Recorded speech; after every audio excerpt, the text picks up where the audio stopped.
All right, guys. So as a solo operator, you have to stay organized the best way that you can. And for me, I have to write stuff down. That's the only way I can keep track of what I have to do. So here we have my board, and just for weekly, some things that I have coming up for this coming week. Today is Sunday. I have 3 yards scheduled on my street, and that shouldn't take no time. And then I have 3 more, so that's 6 jobs that I have lined up for tomorrow. That's 6 cuts. So that's the plan. Get up, get a jump start, because I have an appointment with the bank at 10 o'clock. So I need to have at least 2 done by that time, which I should be well above schedule, but that's no problem. And later on in the week, I plan to follow up with Lori. She's a lady that I did a job for this following week. We did a pine straw job. I put down some fresh pine needles. We put pine needles around her tree, and I also trimmed the shrubs too. Remove the leaves, and that was a big job, guys. That was a $500 job. That was a big job. I did a lot there, but I'm following up with her this week because she wants to relocate 2 plants. She wants to get them moved, so I plan on following up with her this week and getting that done sometime this week, later on in the week, and definitely do some more marketing for mulch jobs and any more shrub cleanouts too, because those jobs have a little it's a bigger payout on those jobs. So I'm really trying to lock in some more of those for the end of the week, and my plan is to cut early on in the week. The way I plan on running my schedule is Monday through Wednesday is when I'll be cutting, and Thursday and Friday will be left for most jobs and shrubs, that sort of thing. But this week it rained like crazy, so that got fucked up. So that just, it lets you know that it never goes to plan. I had to cut on Saturday just to make up for it, and sometimes you have to do that when you're a solo operator. But hey, you gotta do what you gotta do. But that's the plan, guys. Monday through Wednesday is when I'll do all my yards. Thursday and Friday alternative, most jobs, shrubs, that sort of thing. So that's the plan right now. I don't have any jobs lined up for Tuesday. Anything that I get, my plan is to just roll it over to Wednesday, but we'll see, because I have some re-existent clients coming up too that I have to cut this week. So my plan is to try to roll all of them guys into Wednesday, so I have a full day, try to get it as full as possible. Because my goal really is I want to see how I can handle like 7-8 yards a day. I know it's gonna be tough, but it's possible.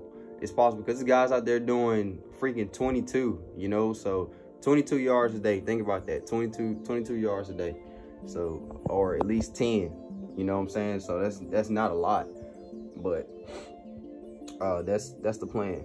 That's the plan.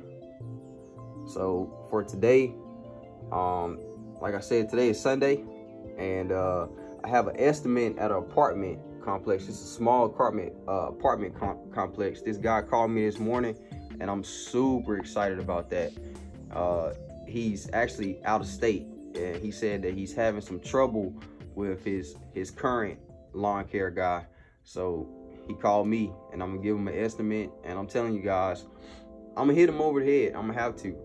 I'm not gonna tax him real big on price, but it's only me, so I gotta make sure it's profitable for me, because if not, I could just pick up more of these small yards and not be wasting time on this apartment complex if he don't accept that price. So just make sure that when it comes to your estimates and your pricing, that it's worth your while. You have to charge where it's beneficial for you, especially if you're by yourself, you know. So just make sure, because you could be losing money real quick. You could be losing money, and you don't want to do that. And next for today, I have to send an email on a follow-up with an HOA. I locked in the HOA property this week. So I'm really excited about that one too, guys. So that's why if I do get the apartment complex, that would be so clutch, because it's gonna come right on top of the HOA, and that's more jobs on the commercial side, and more apartment complexes and more HOAs, they gonna see that, and I'll get more calls. So that's pretty clutch. Let's see. And then today I got a couple estimates too. I have I got 2 estimates on properties that I need to go see to let them know what my price would be for the season. And also I need to check some ads. I need to check my paid ads that I have. Just make sure everything is good to go. Make sure I'm still set up to run on that end. And right here, like I mentioned in some of my earlier videos, that 50 was that go-to target that I was trying to reach. 50 new clients. Right now I'm currently at 31. I did pick up 6 this week, so that's pretty good. No reason why I shouldn't have 6 more or freaking 12 come the end of the week this week. So that's the plan. Just gotta keep moving up, But if you can, guys, just write your stuff down, because it'll help you stay a lot more organized. All right, what's up, guys? So this is Lawn Care Talk, and today is Sunday, so you need to take the weekend to get the rest of your week planned out. For me, that day is Sunday. I take Sunday to do all my planning for the week ahead. I feel like when you know what's on schedule and you know what you have to do, things will run a little bit smoother, because mentally you can go ahead and prepare yourself for it. And if you have to get any extra equipment, or you need to go out and purchase some things, you can fit that in your schedule accordingly. I'll give you an example. Like this week, we did a little compost job. We charged the lady $200. Like $230 something. I believe it was like $230 what we charged her. Me, my buddy, and I. And guys, it probably took us 20 minutes. We was there. We putting out some compost, fertilizer, and seed. But we had a plan to make sure we had the compost at the time for the job. So you don't want your stuff getting backed up to where you can't use certain equipment, if that makes sense. So you need to make sure that you plan accordingly. And like I said, for me, Sunday is that day. I get ready for the week, just go ahead and note everything I have to do. So when Monday hit, I already know what I have to do. It rolls a lot smoother to me that way.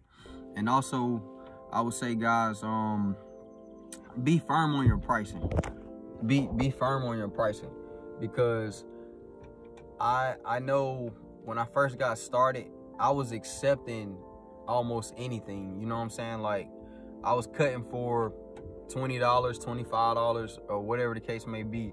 But you know, you have to do what you have to do when you first get started. But all I'm saying, guys, is you need to know your worth, because if you know your worth early on, it'll help your business out in the future, or whatever you're trying to do, and it'll help you out in the long run, because people know that they can't come at you with no bullshit. They know that your prices and what you say, everything is gonna be legit. You know what I'm saying?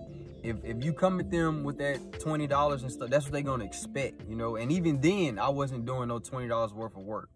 So you need to make sure that you know your worth. Charge accordingly, guys. You know, cost of material has gone up, gas and stuff like that. So you need to make sure that you accommodate for that, so you actually making money. And for you guys that's under the table, this is my first year with the LLC. So for you guys that's under the table, it's a little bit different. But when you have a legit LLC, a legit business, things have to be done a certain way, you know, because you have to pay taxes, you have insurance, all of that stuff, you know. So like, that's what you need to think about. The way I do it is I keep a separate account, and it's gonna be labeled business taxes. So when that time come to money, the 30% is already aside. That's the number that I use, 30%. 30% of everything that I make will be put aside for taxes, because I know when the time come, that money is gonna have to be paid. So it's best for me to go ahead and set it aside now.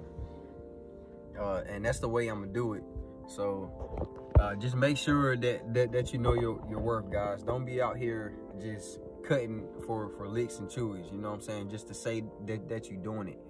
If you really want to make a business out of it, start early, because that's one thing I regret. If I would have started with those more serious prices then, things would have been a little bit different now. I could have really been waxing them now.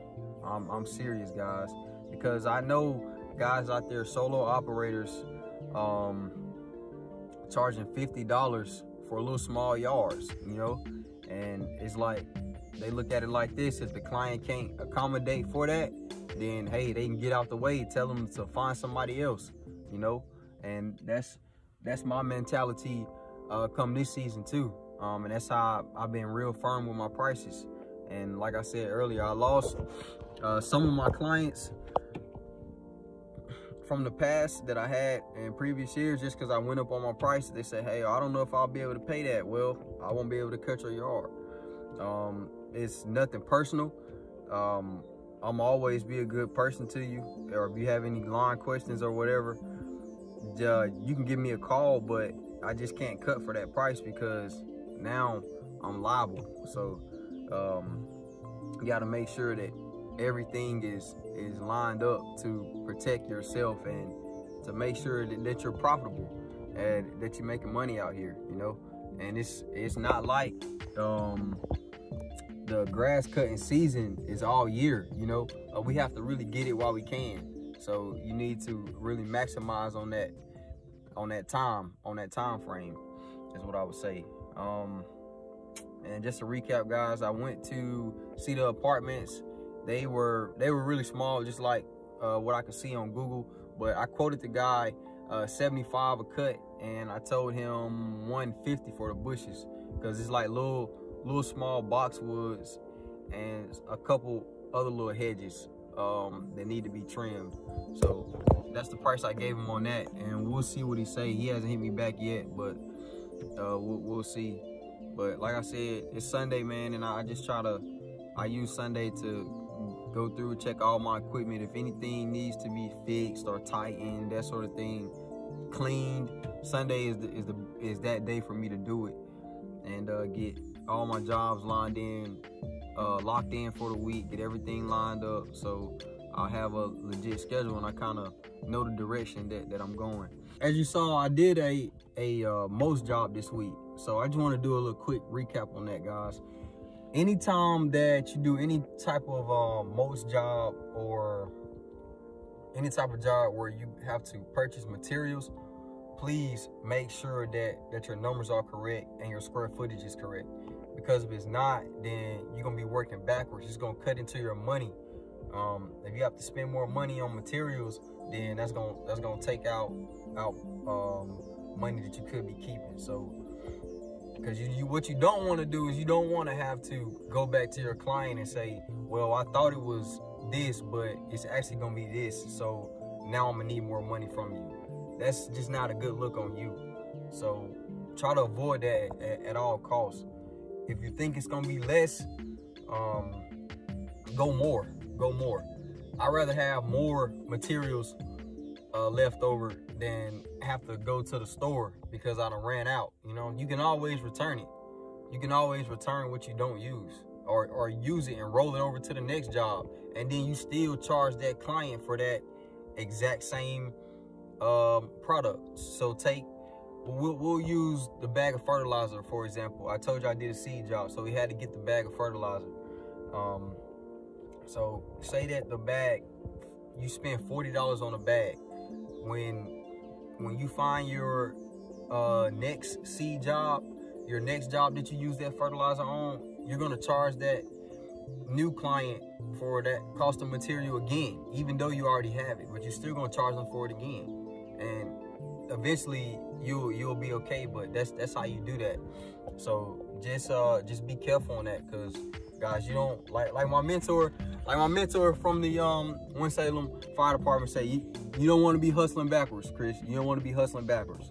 So he telling me, so just like I'm telling y'all, you do not want to hustle backwards. So make sure that you're profitable and it's going in the right direction. And also, guys, keep showing me some love.